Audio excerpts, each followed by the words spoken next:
Hey, Ahi here. How do you maintain your God value, the value that God sees in you when you fail, when you've blown it, when you lose? Okay, I just was going through my phone. Here's how.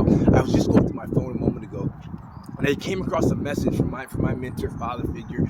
It's so important to have those type of people in your life, guys. I can't say it enough. You need someone who's walked the path that you're trying to get down before you're going down there, so you can take the shortcuts. Anyway.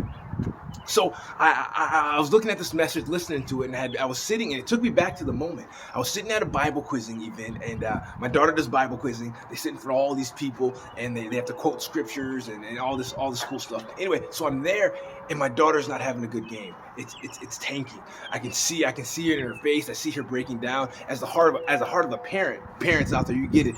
I'm starting to get nervous. My palms are sweaty. I'm tasting salt in my mouth.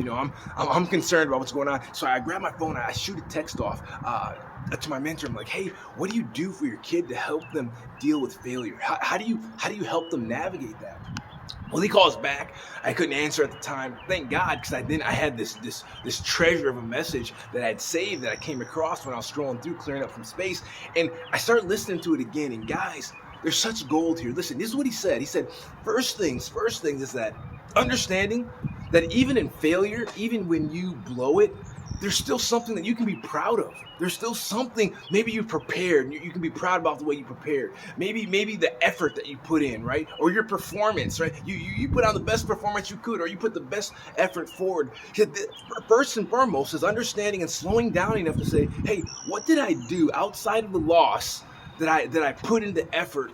Did I put in the pre-work? How was that? And you can just look at those things and sometimes take a glimpse of what God would be seeing in you. The context is all over the place. Also, when I say context all over the place, I'm talking from marriage, walking with God, loving God, your Christian life. Next thing he says, but here's the deal that will kill all of that. He says you have to check your emotions.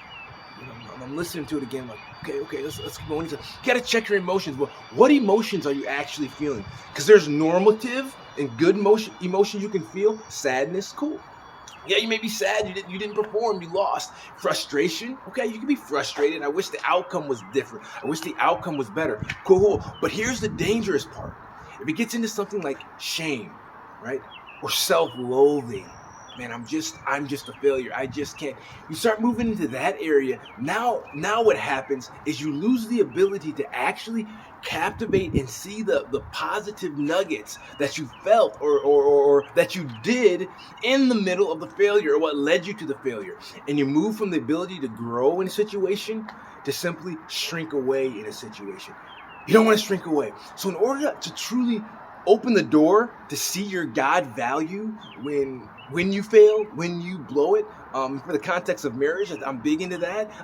When you know what to do and you do something else anyway, and you can easily, if you're not careful, slip into some of these negative emotions of shame, guilt.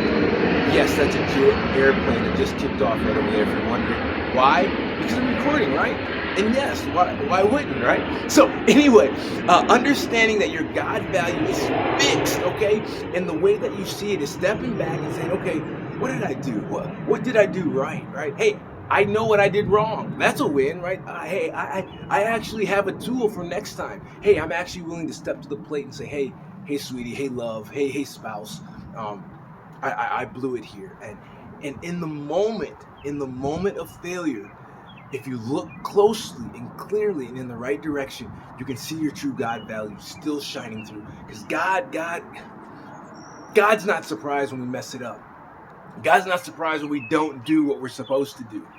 All he's looking for is someone that'll own up and say, hey, I did it. And in the moment, what will kill you from there's one way of leaning into God and saying, hey, I ponied up, rather than hiding from God, like you see in the ages-old story of man, right? Going all the way back to Adam. He hid from God. Why? Because the emotion of shame was dominant. The emotion of guilt was dominant. So understanding what's happening with the emotion, what's happening with my feelings. Am I just sad? Okay, we can work with sadness. Am I frustrated? Okay, I can work with frustration.